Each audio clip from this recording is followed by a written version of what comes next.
Alhamdulillahi Rabbil Alamin wassalatu wassalamu ala Sayyidil Mursaleen wa ala alihi wa sahbihi wa man tabi'ahum bi ihsan ila yawmiddin. Assalamu alaikum wa rahmatullahi wa barakatuh. Assalamu alaikum. Are you all asleep? Not as yet. You will be soon. All right, let's get some attention, inshallah. We have just an hour today, so we don't want to waste any time. How has everything been going? Fine so far?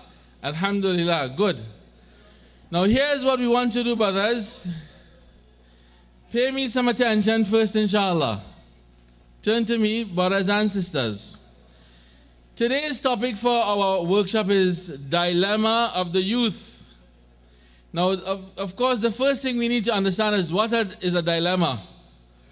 A dilemma, by definition in the dictionary, is any difficult or perplexing situation or problem. Any problem, any issue that is difficult to understand or to solve becomes a dilemma.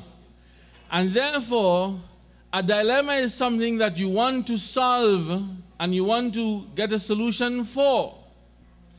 Now, who has dilemma in the world? Everybody have dilemma of different kinds. We have problems of different kinds. Doctors, for example, have the dilemma of which medication to choose or which sort of treatment to choose when a patient comes in front of them. For example, you might have a patient who comes with diabetes, and that diabetes has caused gangrene on one of their extremities. So do you say, I'm going to cut off your foot because you have gangrene? Or do you say, we're going to treat this gangrene and try to save your foot, but I might kill you? Which one is better, to lose your foot and save your life, or to save your foot and possibly lose your life? The doctor has a dilemma. He has to make a decision. And therefore, in life, everybody has decisions to make. When you want to come to Darul Uloom and we look at your marks and you got 49% and 50% is the pass mark, that's a dilemma. That's a problem. Right? So we say we come to an interview, and when they come to the interview and they say, yeah man, I welcome Darul Uloom, man, because you know Darul Uloom is a good school and thing, you know. Then you might say, not accepted. But when they come and say, yes, I really would like to study and become an alim and be a hafiz of Quran, you know, then inshallah they might say 49%, no problem, let's go. So these are all dilemmas that we have to deal with. Now, for the youth, we have three kinds of youth. We have three kinds of Muslim youth with regard to dilemmas. First of all, we have those youth who are rightly guided youth.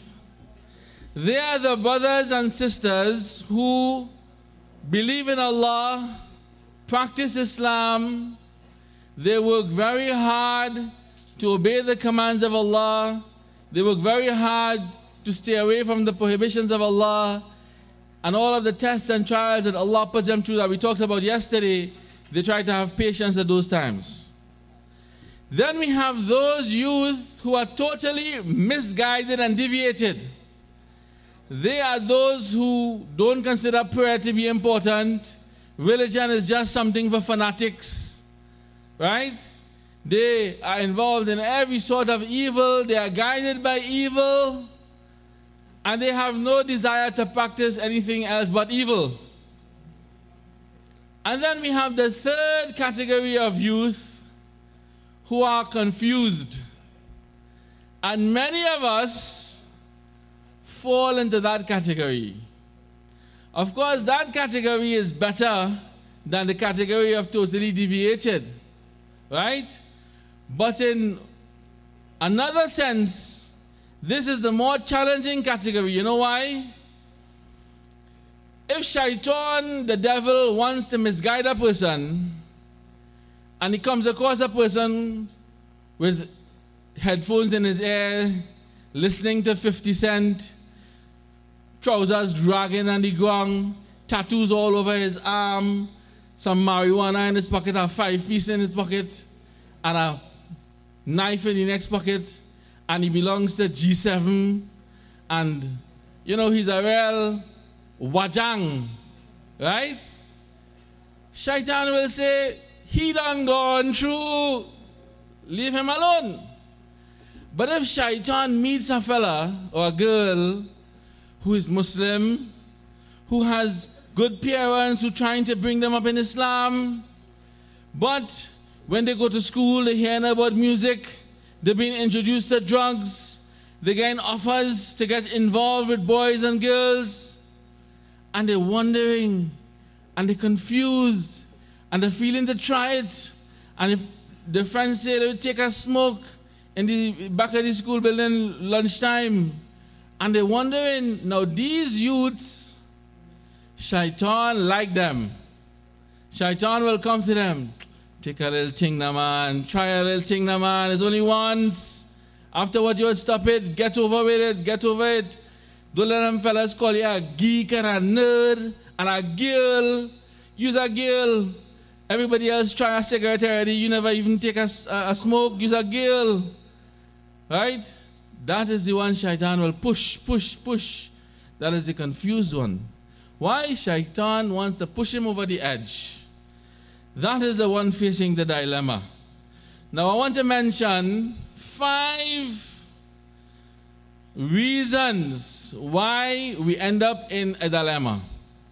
Now I want to tell the girls in the girls' college that what the brothers have done here, which you could probably do while I'm talking to save some time, is that they have formed themselves into groups. Each group has about 5 or 6 people, and inshallah 1 facilitator. So I would like you all as well to get some space amongst yourselves, form yourself into some groups, and inshallah Mufti Abdul Rahman will give you some sheets of paper that everybody should have, where you will write the number of the group. I will call the numbers just now, and also we will give you all some things to do for us. But before we do that, I want everybody to still listen to me as I mention 5 reasons why we have this 3rd group of youth in confusion. Here are 5 very important reasons. These are not all the reasons, but 5 very important reasons. 1, idleness. Abuzar, what did I say? What did I say, Abuzar? What did I say? What did I say? Number 1. Who can tell me 1? Down in the back there on this side. Which is number 1? Idleness is one of the major reasons for confusion and the dilemma that we face as Muslim youths. Why? We spend too much time wasting time. So we don't learn Islam, we don't understand Islam, we don't know the solutions that Islam offers to various things because we don't use our time properly. Idleness. So I want you all to write this down somewhere.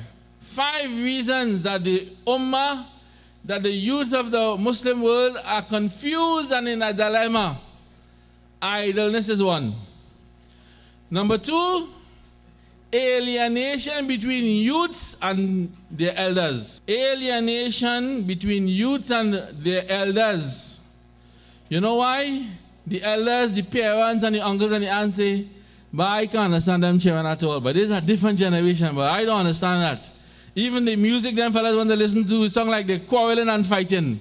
I can't understand nothing. The way they talk. When something hot, they say that cool. When something cool, they say it hot. When something nice, they say it's sick. Right? I don't understand the way they just talk. Right? So because of that, there's that alienation. So the parents go one way and the elders go one way and the children go the other way, and the children say, those parents and those elders, they don't care about us. They don't want to know how we're going. They don't ask us about if things going all right. So we forget about them. We're going to ask our own friends. And therefore this alienation causes confusion among the youth. This is a very big problem. The adults and the children have to stay together because the children, as you see on the board, the children are the future and they have to be given the proper understanding. So that is 2. I hope you're writing it down. The sisters as well. Alienation between youth and parents. 3, befriending deviated and corrupt people. Befriending deviated and corrupt people. You know what the Prophet ﷺ says? The Prophet ﷺ says, his deen is the deen of his companion. A man's deen is the deen of his companion. Meaning that a companion and a friend can be such an influence on you that you end up following everything about him. Sometimes we have friends that are so close to us that we end up imitating the way they speak. Right?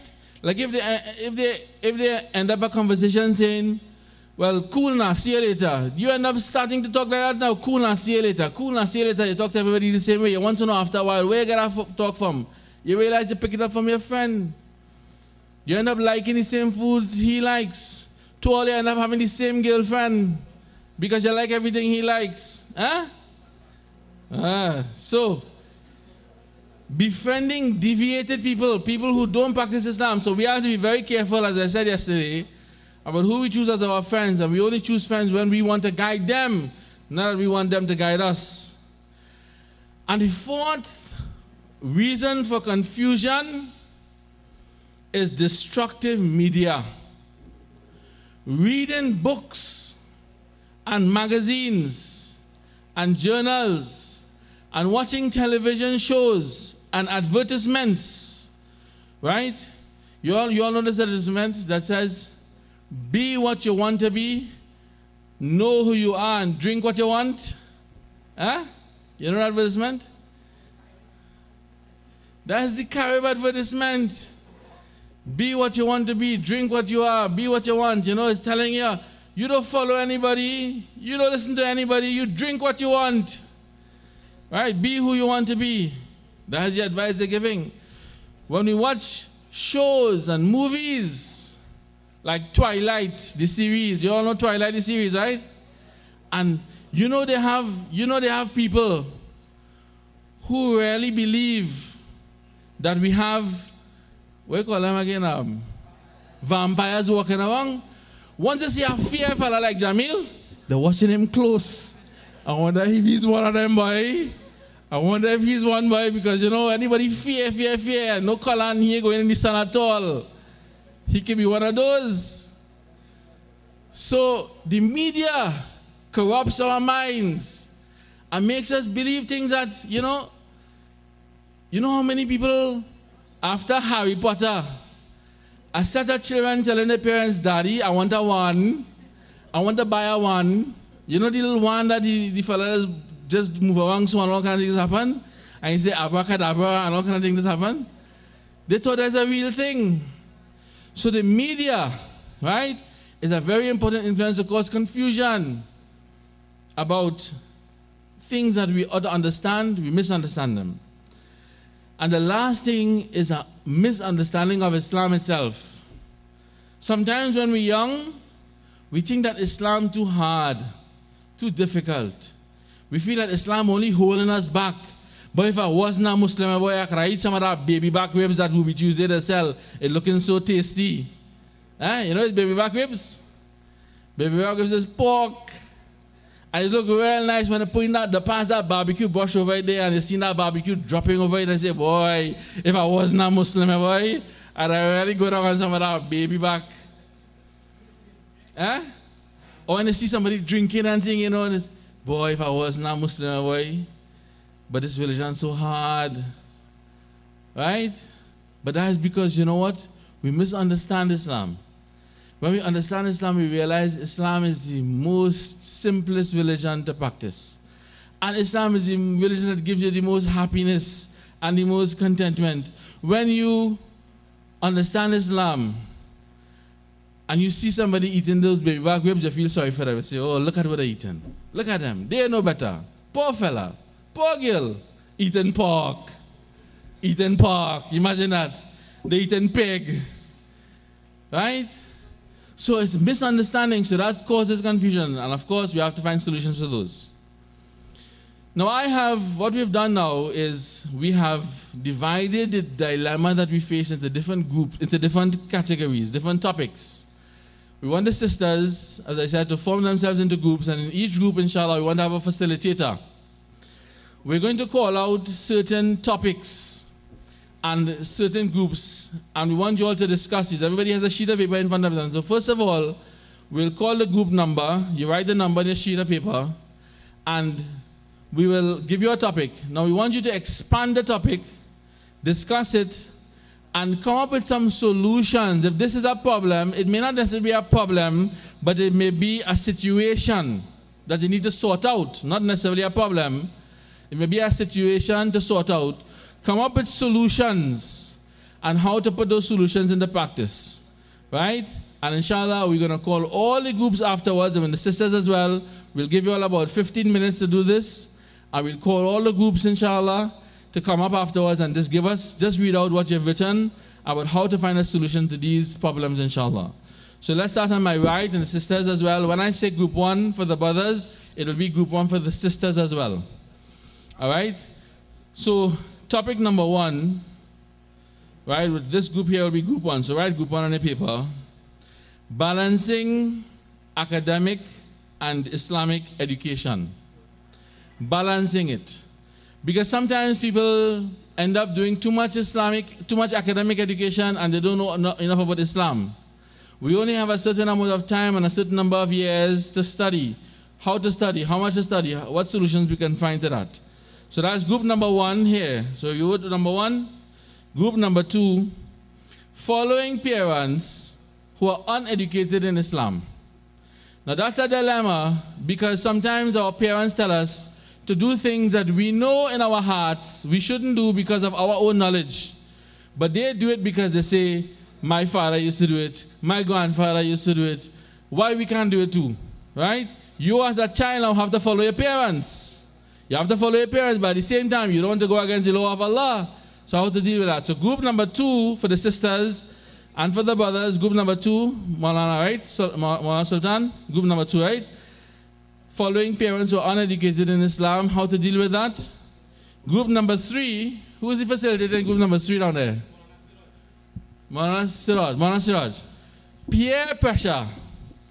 Peer pressure is a big, big problem among youth, because our friends tell us what to do, and if we don't do it, then we feel like a geek.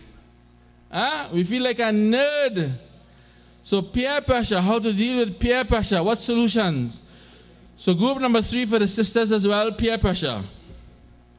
Number 4, any facilitator in group number 4? Who's the facilitator there? Oh, okay. Form 6, okay. Illegal drugs. Many of us have to deal with illegal drugs, alcohol, marijuana, cigarettes, cocaine, heroin. So group number 4 for the sisters as well, illegal drugs. Now the other topic I had is how to get a spouse the Islamic way, but I think you all did that already, right? All right. So group number 5, and dating in Islam as well. Which is group number 5? Right, group number 5, how to choose a career. How to choose a career. That's a dilemma that we face as Muslim youths. Can we get into banking, insurance? Can we become actuarial scientists? Can we do actuarial science? How to choose a career as a Muslim youth. What career can we choose? Number 6, group number 6. Which group will be group number 6? All right, Maulana Rishad. Maulana Rishad, one of the big dilemma we have as youths today is following a madhab. Following a madhab. Do we follow a madhab, or do we become not following a madhab? Discuss that, inshallah, as a dilemma that we face. And group number 6 in the girls will do that as well. Group number 7. Right. Parents who want to rule my life. Parents who want to rule my life. Right? Group number 7. So this group now is going to discuss how it is that When we have parents who might be overbearing, how to be with them, how to treat them, how to deal with that problem, right? Maybe they're telling us that don't get married to this girl, don't marry this boy, marry that boy, you have to marry the boy I choose, marry the girl I choose. For the girls as well. Group number 8. Maulana Salim. Group number 8. So right, 8, right? Living Islam in the modern world. Living Islam in the modern world. Do we use miswak when we have modern toothbrushes that ultrasonic and vibrating, and they take off, you just have to put the toothbrush in the mouth and all the plaque falls out? Or do we still have to use miswak? Living Islam in the modern world. Group 8, brothers and sisters, right? And group number 9. Group number 9, Azam, right? Now this is similar. This is similar. How to practice sunnah. How to practice sunnah. Right? Because we have table and chairs. We go to the restaurant at the Hilton. We tell them, look, I know eating on no table. Spread a dastakan there for me. Right? Spread a dastakan in Hilton there in the middle of the thing. How to practice the sunnah. Right? About practicing the sunnah. So group number 9, right? For the boys and for the girls as well. Group number 10, Maulana Abdul Muzaffar, right? Now we talked about how friends can influence us. How to choose good friends / role model. How to choose good friends. What to look for in a good friend. What to look for in a role model. How do we know somebody is a good friend or a role model? Group 11, Teacher Riaz, mashallah. Teacher Riaz has experience both in secular school and in Darul Uloom. So trials at school, such as graduation, and boys and girls in the same school, and teachers, female teachers who are wearing inappropriate dress, like if you go to Asja Boys College in Charlieville, and you might have female teachers who may not or may not, or some other school. I'm just joking because Maulana Ansar is here. That's a joke. I'm just joking because Maulana Ansar is here. But we're talking about generally, we go to school, and sometimes we have female teachers or male teachers sometimes who dress inappropriately or who we have to deal with. How do we deal with these trials while we are at school if we're not at Darul Uloom, but in a secondary school? Group number 12, Mufti Kayam, mashallah. Good topic. Mufti Kayam, one of the big dilemmas that we have as Muslim youths is television. Television. What to do about television? Watch it, throw it away, watch it for the World Cup and then discard it? What to do with television? So sisters as well, television. And last group? Last group, Abdulaziz. I said, Abdulaziz, one of the biggest problems we have that causes confusion is idleness. Right? And therefore, one of the dilemmas we have is how to use our time wisely. Our time as young people. You know, as young people, we can't study right through. We can't sleep right through. We have to mix up our time. How to use our time wisely is a dilemma. So we want solutions, inshallah, as to tell us how to spend a day properly, how to spend the first a month properly, how to spend the school time properly, how to spend the holidays properly, right? How we can spend our youth properly, all right? So these are the 13 groups, inshallah, and the sisters as well. I don't know if you got 13, but how much ever groups you formed, you can start the discussion, inshallah. I will give you about 15 minutes. So is group 1 ready? Ready, inshallah? So let's call up group 1. And their topic was balancing academic and Islamic education. As you know,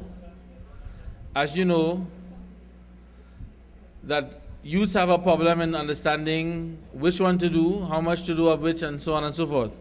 So let's hear from our brother, inshallah. Let's pay some attention now as well, inshallah, even though we're finishing up. Group 1 from the boys. Assalamu alaikum. This is group 1 and our topic is balancing academic and Islamic knowledge. So we have for the solutions, right? We had to choose a school where we can practice deen. Then we have to learn the basic Islamic knowledge. What is halal from haram? That's the basic. 3, we're creating a study timetable, whereas we can fit both. 4, we have to utilize our free times toward learning more about deen, example like holidays, etc. And 5, attend maktab class. Learn more about the Prophet Sallallahu Alaihi Wasallam. Perfect example. So the solution. Choosing the choice of school, whether Islamic or academic, you should be able to practice deen. You need both knowledge. Therefore, you need to establish a study timetable to fit both.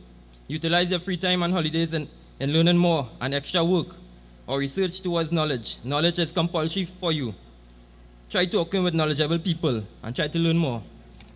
Assalamu alaikum. Walaikum salam. Okay, Jazakallah. So, though you don't have to write down the solutions they come with, we'll put all of this together for you, inshallah, and give it to you as a package for your information, inshallah, for both the boys and the girls. Right? Now, also we have, if anybody has any additional points that they want to make, they could raise their hand, inshallah, and we could just add something to what has been said. I think they did a good job. One of the fundamental things is understanding how important what we call Islamic knowledge is. Because many times we don't see the importance, and our parents sometimes don't see the importance of giving us Islamic knowledge, so that sometimes we have people who become PhDs and professors, but they don't know simple things like how to do istinja, or how to give salams. And therefore, what is Allah going to ask us about on the Day of Judgment? He's going to ask us about our salah, our fasting, our hajj, and all these different things. So understanding the importance of Islamic knowledge is a very important part of the solution to this problem of balancing academic and Islamic education. But Jazakallah, brothers. Let's go to group 2. Right? Now, group 2 is following parents who are uneducated in Islam, meaning, what do you do in that situation? So let's hear what they have to say about it, inshallah. Assalamu alaikum wa rahmatullahi wa barakatuh. Well, my name, as brother just said, I'm Inshan, and our dilemma that we had, following parents who are not educated in Islam. Now, we came up with different situations whereby we were able to draw different solutions. The first solution that we came up is that of distributing Islamic literature.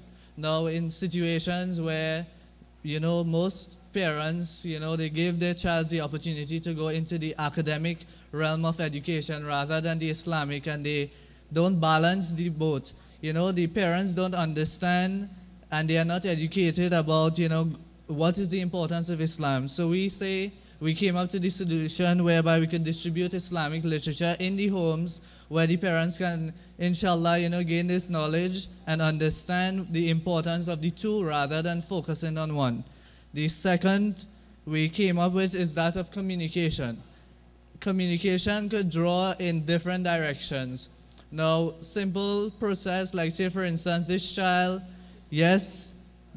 understands what Islam is, and the parents do not understand what Islam is. This child could be a mediator or a facilitator whereby he can communicate with his parents, debate with them, whereby the parents could understand what I value in life and what you value in life is not the same thing. We have different characters, we have different personalities.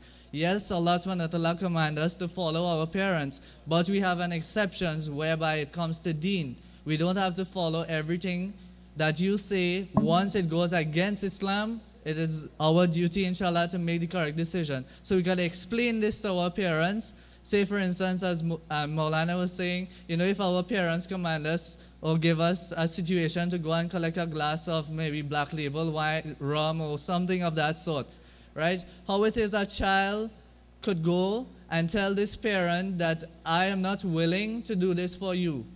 Now, this child could portray a character through his life whereby the parents could gain a love for the child. They could understand that I value different things from you. So the child could be able to communicate and explain exactly what it is they value, and inshallah, they will be able to understand and be educated that Islam is what I value and what you value is not the same thing. So communication is a very important point. The next point is that of a proper environment.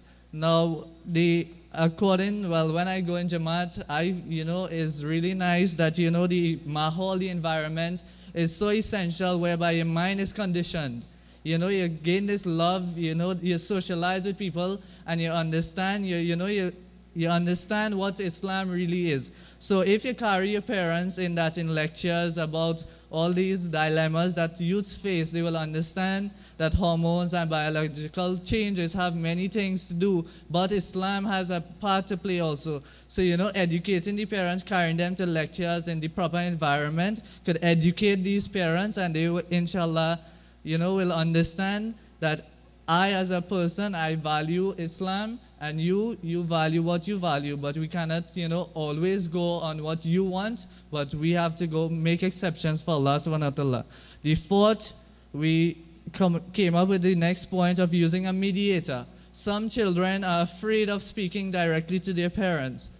So we decided that, a mediator is a very good utilization, whereby you trust your imam, you trust your maulana, your maktab teacher, you speak to them, and they could, in Jummah, basically your parents would be in Jummah. So you put the situation to your maulana, and maybe they could bring across the topic, not in your point of view, but in a general way, whereby you're using him as a mediator to get your point to your parent, but don't direct it directly to them, and inshallah, this could be very good. And the last we did is that of dua or istikhara.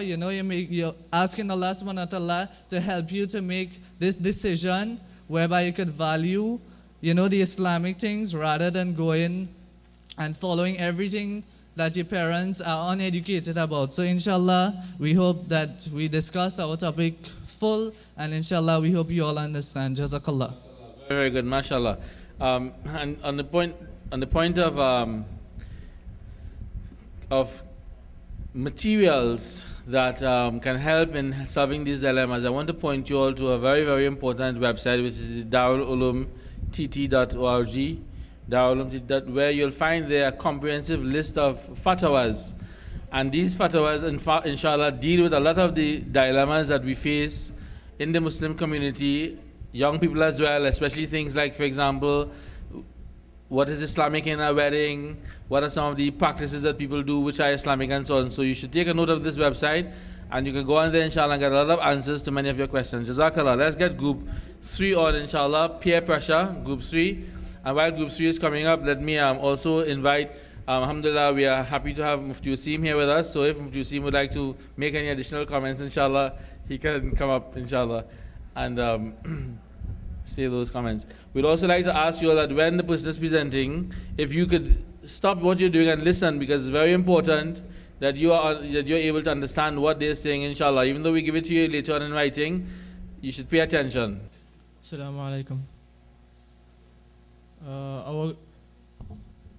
The dilemma which we are solving here is peer pressure. Now, it's a wide topic where it consists of a lot of areas in life where you have to deal with on a daily basis. But some of the solutions which we came up with were, firstly, trying to associate yourself with good company, people who would influence you to do more positive rather than negative. And I mean, though it might be hard to find nowadays, because of the way that youth, regretfully to say, are proceeding with their lives. But you have to be very selective when you're choosing your friends, and look for people who influence you to be and being a better individual rather than being worse, because at the end of the day, they are the ones who are going to look out for you. And the statement where friends carry you and don't bring you back would be slightly altered, where they would probably be bringing you back from where you went in the wrong, in a wrong situation. The second solution which we came up with was being attached to the Sharia and Islamic opinions and solutions on general life. Like, when you look at a situation, there are always two sides to the coin. It has the wrong side and the right side. And as Muslims, you always look at the Sunnah and the Quran as being the solutions to whatever problems we have in life. And we know that true because the Prophet Muhammad sallallahu alaihi wasallam is uswatun hasana. He's the best, he's the best of examples. And as him being the best of examples, we should follow that, follow the opinions that he set and the opinions which the mashayikh and the ulama have preceded after him, have followed after him, sorry. in giving their opinions and clarifying issues for us based on his teachings and the Quran. You know, they deciphered ways and they found out opinions and they gave us a way out of issues which came about later and were not a issue back then where the character of society was a lot different. The third point which the solution we came up with was having a high self-esteem. And this is very important because much of what you need to accomplish would not be accomplished if it is you are persuaded very easily. You have to have your mind on, and you have to be an individual who is driven, someone who wouldn't quote unquote take chain up from everybody's lyrics, because nowadays it's not going to be an easy thing. You know, everybody have their own lines. They're going to mess you up really, really bad and everything. And unless you really have your mindset and you really know what is your goal, then you wouldn't really be able to achieve it. You know, you really have to have that in order. And a high self-esteem is a very important factor in that. Point 4, which we came up with any solutions, was being a good role model as well, because peer pressure is not only about handling it, but it's also, you know, you can have positive peer pressure and it could also be negative peer pressure. So when people always throw out negativity at you, you should be the one to probably show them, you know, a positive side to things. You should also be the one to influence other people, but not with the bad. You should also influence them with the good, and should show them where their errors are in the wrongs. And that brings us to point 5, where you should provide a suitable and practicable and doable alternative to the wrongs which they firstly were trying to influence you. You know, because all right, you go to school and you will find smoking probably is a really big issue and a big problem that's going on, or drinking or whatever it may be. And instead of doing that, you know, you show them put the negative issues and points and the negative factors with smoking. And you know, I mean, like Darul, mashallah, they had a whole smoking awareness week and everything here. But you know, use information, show them what are the wrongs in it, what are the harms. Ask them if they're really willing to deal with that for the rest of their lives, or if it is they want to make a change, if it is they want to have positivity, if it is they want to move forward rather than backward. Show them healthy substitutes instead of wasting your time smoking and doing drugs all the time. Go and take up some sports, use your time wisely, memorize some Quran, memorize some ahadith, you know, practice, try to do something good, so that, you know, you wouldn't fall back, you will move forward. And as well in doing this, remember that you're not going to succeed at the first time. You're not going to be successful on the first time you try. So even though you might falter and you might err at your first, you beginning, and you continue doing this, you know, and you might find yourself like, I'm not going anywhere. You are going somewhere because you made the effort and you're still trying. And don't stop trying, because it's your effort that counts, and inshallah Allah subhanahu wa ta'ala will help you out. Assalamu alaikum. Thank you very much. MashaAllah. We're getting some mini lectures, inshallah. We'd like to ask the other group to come on illegal drugs. That'll be group number 4. On illegal drugs, come and chain us up with some lyrics here. But we'd like to ask you to be a little concise, inshallah, right? Because we have to get through a lot of them, and we know lunch is close at hand as well, inshallah. But those were some very good points, alhamdulillah. Assalamu alaikum.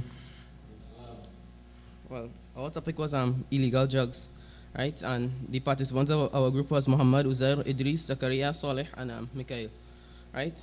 So when we was talking about the drugs, we said that we thought about drugs as something to be intoxicant and dangerous to people, right? And we looked at two categories of people: such people who has never tried drugs, and such people who had tried drugs and are currently using it, right? So we looked at the solutions within the two sides, right? And out of the well, we had five solutions. So we choose the first, educating oneself about drugs, right?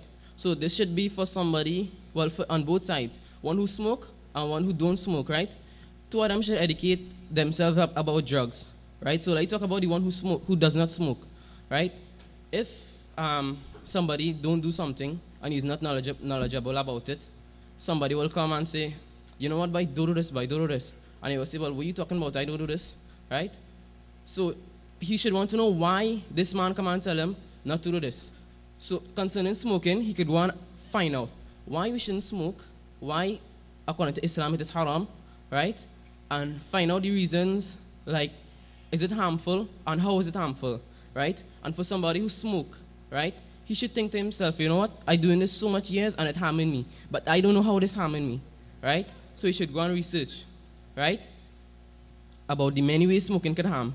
Some people may know that smoking can harm the lungs and cause all different kind of cancer, but that is not the only thing smoking could do, right? We could research about, well, what ingredients cigarettes have in it and all different things about smoking, right? So educating oneself is important to stopping, right? The second solution we had was fighting peer pressure, right? Friends is a very important thing, right? And we learn from the hadith of the Rasul Sallallahu Alaihi Wasallam that being by oneself is better than having bad company, and good company is better than being by oneself. So let's take, for example, somebody who has bad company, and he don't smoke, but all his other friends smoke, right?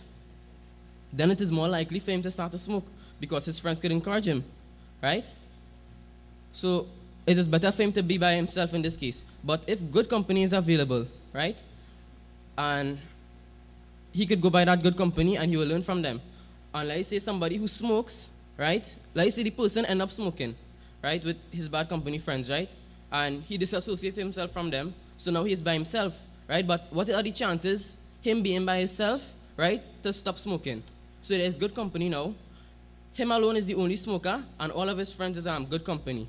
So there are more chances of him to stop smoking, right? So with this, having good company, there will be encouragement. Encouragement is the third solution we have decided, right? So his friends that are, well, the good company friends that he have, right, could encourage him into stop smoking. And there is his family, right? If he let his, if he's a smoker, but none of his family knows he smoke, and he comes privately to his mother, you know, he say, "Mommy, you know, I smoke and thing, and I'm trying to stop right now." If you could give me some encouragement, if you could speak to him about it, you know, he could go by his spiritual guidance, right? They are Maulanas, Alims, right? He could go and ask them for help, for encouragement, right?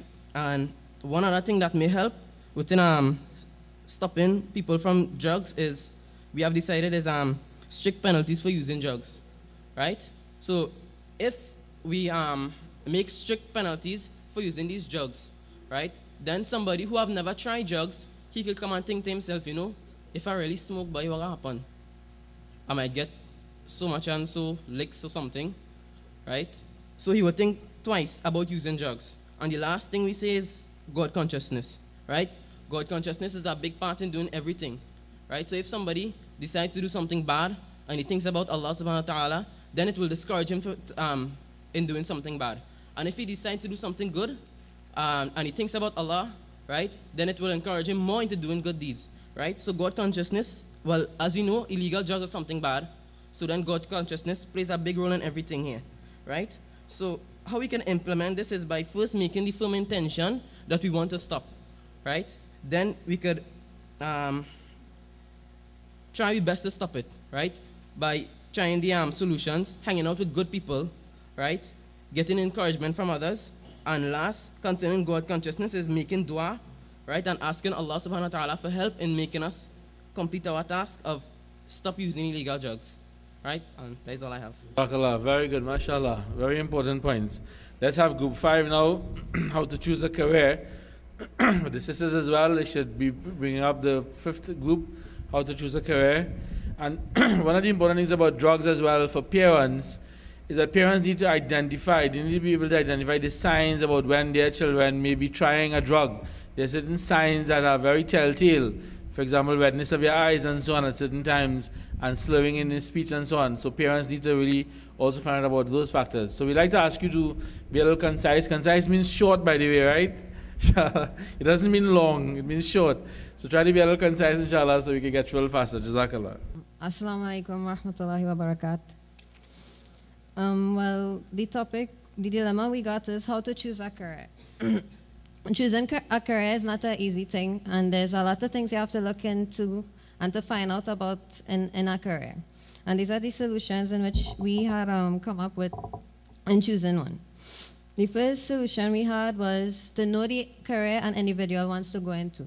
In order for one to choose a career, he must know which career he wants to pursue. Because if it is he just go to choose a career and he doesn't know what to do, then he will end up lost. He wouldn't really go anywhere with that thought. And then the second solution in which we had is learning and finding about the career. After you know the career you want to go into, you have to learn and find out about it, meaning the requirements you need in order to do the job, meaning all the elements in order to know in choosing the job. And then the third solution we have is obviously it must be a job that is allowed in Islam. Because if one is to choose a job and he's a Muslim, he cannot go into a job which deals in riba or deals in lying, because that is going against Allah. So he has to have his head on and choose a job that is also good for him, but also in respect to his deen. And then the fourth solution we had, it must be a job that is financially stable. If one does not have a job that is financially stable, then how is he supposed to take care of his family, take care of his parents? Because in that time when it is he have to pursue a job, his parents, they might be retired, or they might take a break from work, and he must have the money in order to maintain them, because part of Islam is maintaining our parents in their old age. And also when it is he get married, how is he supposed to maintain a wife and a child? He can't expect to take a job that giving him $2 a day, and he expected to actually take that $2 and mind a wife. What can you buy with $2? And especially, how can you make a home? How can you build a house for that individual to live in? And then the fifth solution we have is to ensure that you have the requirements you need for the job. You must have the passes and the education in order to be able to go through the job and be successful in it. And then the implementations we have is, well, in order for the requirements and learning about the job, we have seeking a fine education. Because an individual, nowadays, he cannot go in the world and expect to have a job without passes and without the education in his life. So education is an important thing in choosing a job. And then the second thing we have is talking to individuals who are actually in the job that the individual wants to go into. Because if it is he talks to the person who is actually in the career that he chooses, then he will be able to learn about the job and know much more about it. And that's pretty much about it, inshallah. Those points about choosing a career, they go hand in hand, right? For example, he said, like what you want to do, but sometimes you might like something, but you just can't do it because, for example, you like swimming, right? But that you can't become a professional swimmer because of the kind of clothing that they require you to wear.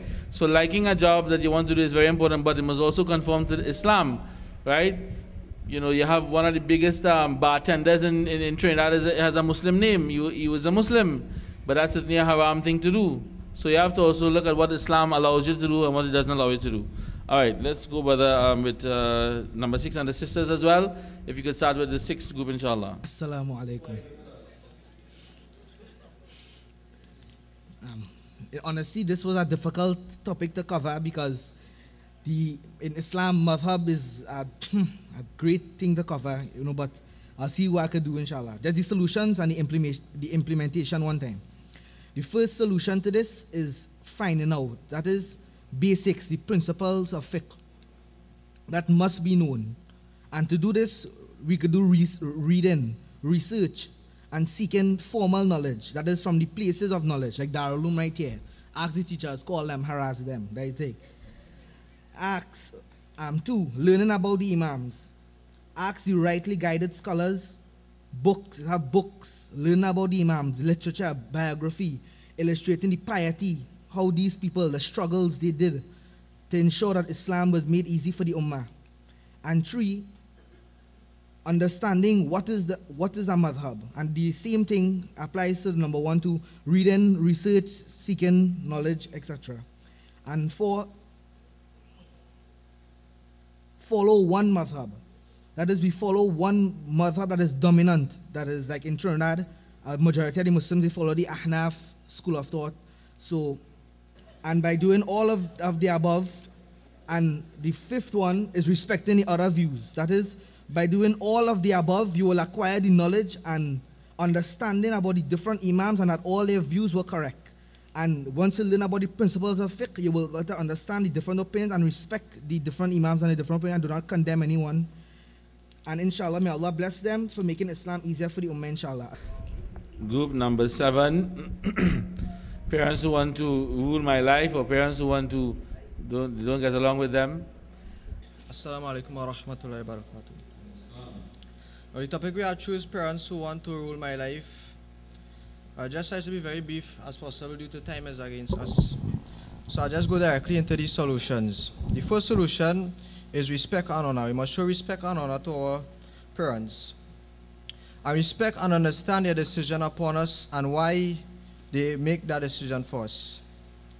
And how that we can benefit from it.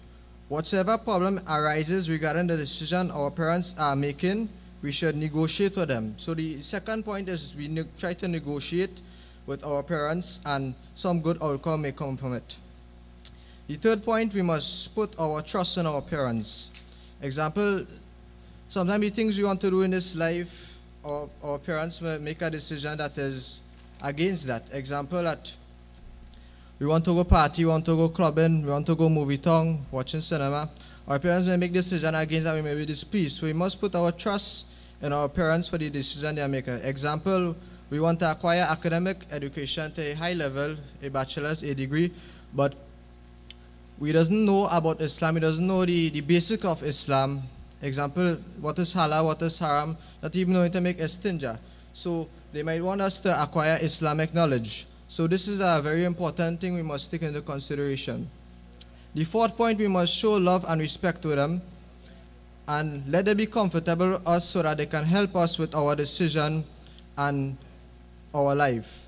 The fifth point, we should try and take advice from our parents. It is a very important point because the things our parents went through in life, they won't want us to go through that and just clear the pathway for us so as to have an easy life. So we should try and take the advice for our parents. So I hope and pray Almighty give us the understanding of this, what is being said, inshallah. The next topic, practicing Islam in the modern world. Group number 8. Assalamu alaikum wa rahmatullahi wa barakatuh. Our group did the dilemma of practicing Islam in the modern world. This topic is very broad, so we looked at some of the things that Muslims, that they experience as dilemmas. We are portrayed as violent people by the media a lot. This is a great dilemma that Muslims, and because of this we are harassed. We are harassed. We are taught to be barbaric, ancient. So how it is we can get the people, we can get the masses, right, that are being fed this false information by the media and by other forms, how it is that we can get them to learn about Islam. And we looked at the solutions. One of the first that was submitted was Dawah. We can also have more conferences like this to educate people in Islam, especially educate people in Islam. Another solution that was submitted was to use the media to counter all of these false and negative information that is being spread about Islam. And another dilemma that Muslims face practicing Islam in the modern world is the way we dress. The females wearing hijab, parda also. And the solutions, part of this problem is the governments, as like Spain, they wanna ban hijab. There is also what we can do. What is the solution for this? For when this is a problem, we can encourage youths to go into the field of law to fight for Muslim rights. There is also when sisters won't wear hijab or Muslim males, they won't practice sunnah garb, is because of the peer pressure and stuff. We can encourage them to keep good company, and this would strengthen them to practice deen. And also for those Muslims who are upon sunnah garb, then they can lead by example they can, and those people who refuse to wear it because of their own negligence, we can educate them. We can educate them about the benefits of practicing, and also the harms of not practicing. Next one is a similar topic, number 9. Group number 9, how to practice the sunnah, how to implement sunnah in our society, inshallah. Assalamu alaikum. The dilemma, how to practice sunnah. Firstly, the time is short, so I will go into just the solution concerning it, and Maulana will give us the effects of it after. One is to study it and to have knowledge of it, firstly. 2, to implement and practice, and don't be an obstacle in practice to others in practicing it, showing discipline upon it. 3, to be firm and strong in whatever you do, and don't worry about other people laughing at what you do. To be firm and strong in your deen. 4, don't stray from the authentic teachings, such as the 6 authentic books, to name 1 or 2, Bukhari, Sharif, and Muslim, that came from the Prophet ﷺ to the Sahabas, to the Tabi'ins, to the Tabi'ins. We should keep to that authentic teachings also. 5, to cherish and to love the Sunnah. Our Prophet ﷺ, he go through many hardships concerning this. So much blood was shed for this Sunnah to be established, and today we get it in our hands. And we have to love this and have the love for this Sunnah, and to cherish it, and to show respect for it, because Allah has commanded us to love this, to love the Prophet and to love his Sunnah, and to obey Allah and to obey his Rasul, and that's the only way by Allah's mercy we will enter Jannah. Implementation of solution. Firstly, we make this a part of our daily routine with love and sincerity, to enhance it, to carry it out to others, to show it to others. That portrays the Sunnah. Everything should be done for the pleasure of Allah and Allah only. Amen. Choosing good friends or role model. Now, when it comes to the Sunnah, we have to have the attitude that, we should try to practice the Sunnah as much as possible, many occasions as possible. But at the same time, we should also have the wisdom that sometimes it is not appropriate, and we have to know when to, not force ourselves on our way upon other people as well. So it's a balancing there. Our topic, the dilemma, how to choose good friends or role models. Now the question is, who is a good friend? Right? How to choose a good friend, we need to know who is a good friend. So maybe I may think that a good friend is a rich man, because he has a lot of money, I'll line with him, I'll get a lot of things from him. Or a good friend is a girls man, because I want to learn how to pips girls running. Right? A good friend is a sportsman. I love cricket, so I want this man to be my friend because he can teach me how to bat good and how to pelt straight and whatnot. Or probably a good friend is a Doberman. In fact, that is not a good friend, that is man's best friend. All right? Yeah, that's just a joke there. All right, now, so when selecting a good friend, right, we need to look at our own personal values, which should conform with the teachings of Islam, of course. So if I'm a person who is particular about my salah, I wouldn't want to go online with friends who they go on the line and missing their salah and so on, because this is against what I believe in. This is against my practices and my values. So I would choose such friends who they would go and they would lie and have a good halal time, but when it's time for Zuhr, they will go to the masjid or they'll stop and pray. When it's time for us, they'll do that as well. The next thing is the environment. So take, for example, I like to play pool, right? But the closest pool board is in the bar next door to me. Now, if I go in there to play pool, nothing wrong with pool, but because of the environment, I go in the bar to play pool, I will come across people who they are drinking, people who are cursing, people who are involved in obscenities and so on. Now let's put this opposed to the masjid. You have night sports in the masjid, or probably have a pool board in the masjid. So let's say I don't even pray salah at all. So I go on one night to pray salah, to play sports in the masjid, and then Azan call for Isha, everybody praying Isha, so automatically I fall into the salah as well. So because of the environment we keep, this can influence the friends that we can have. Next thing, how to choose good friends, observe and inquire. You don't just friends, because friends is something we need to be so very particular about, right? You don't just pick anybody as a friend. You observe, you look at this person, look at the behavior of this person, look at the attitude of this person, the mentality and the conduct of this person, right? But a person may display a good attitude for us. That may not be his true nature. So what we do, we inquire. So we can ask that person's brother, his mother, his father, and so on, what is he like at home? What is she like? All right? Also, aside from inquiring, it's also inquiring and asking from the right people. Because I wouldn't ask his friend if he's a good person, because his friend might be just like him, two of them are thieves, and your friend say, yeah, he real good man. Right? So inquiring from the right people.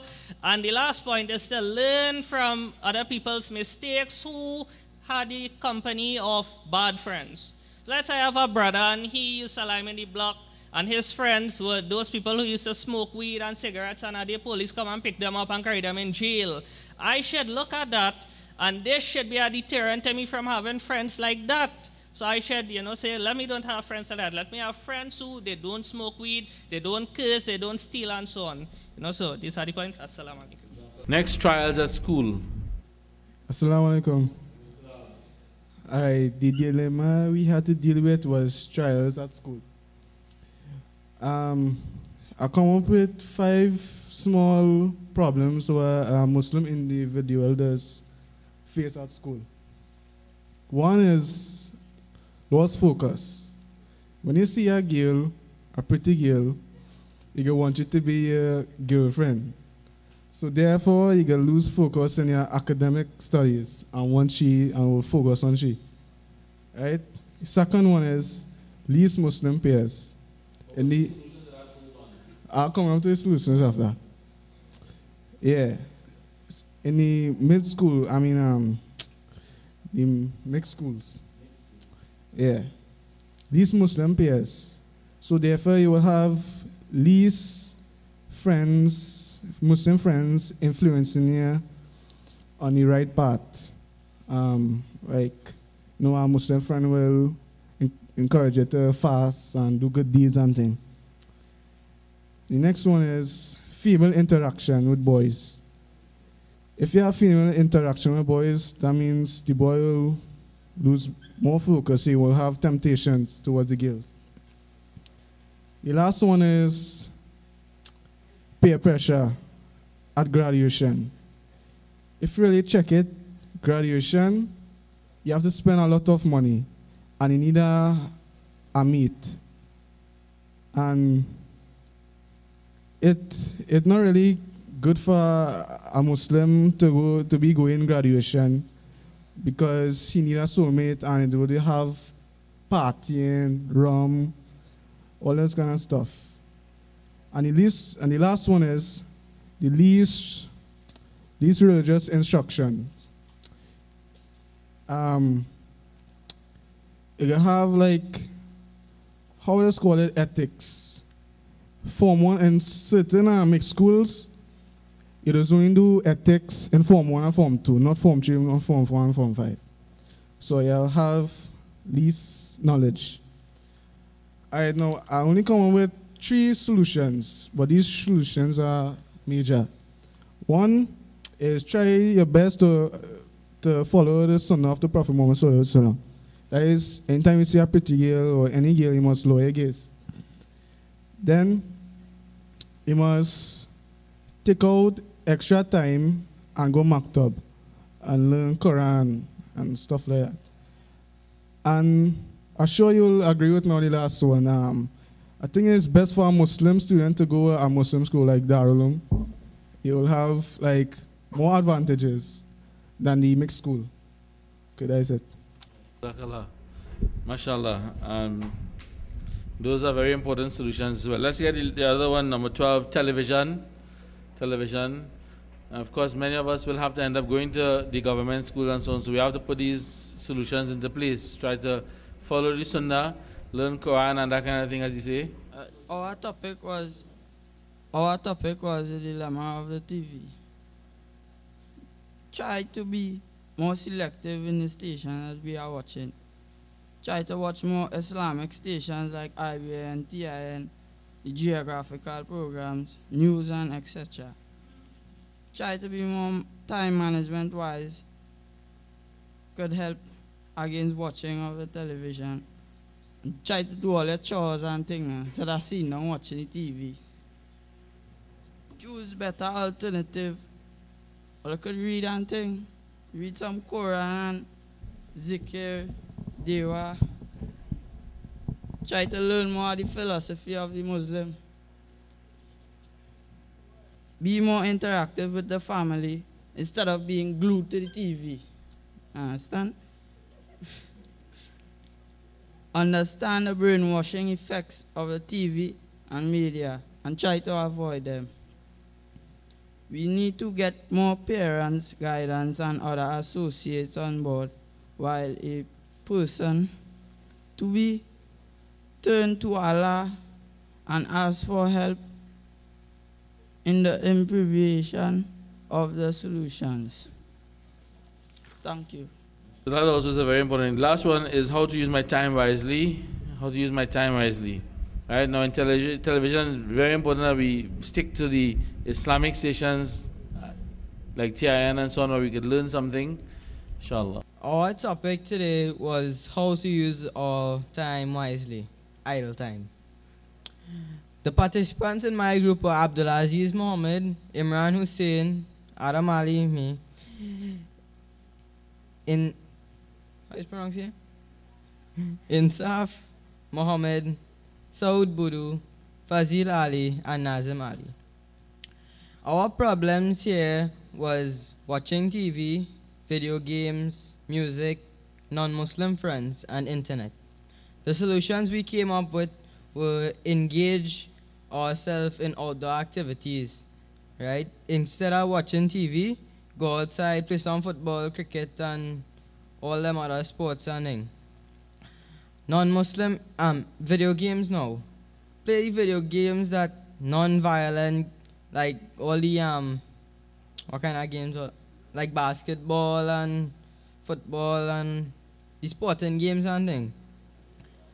The third on our dilemma, music. Identify the haram music. Try and stay away from it. Because you know, the haram music, when you listen to it, sometimes it is guessing, right? Our fourth thing on the agenda was non-Muslim friends. Show non-Muslim friends the beauty of our religion. Teach them about Islam. Try and get them closer to the religion. And the last item here was the internet. Jazakallah to all of you. Assalamu alaikum.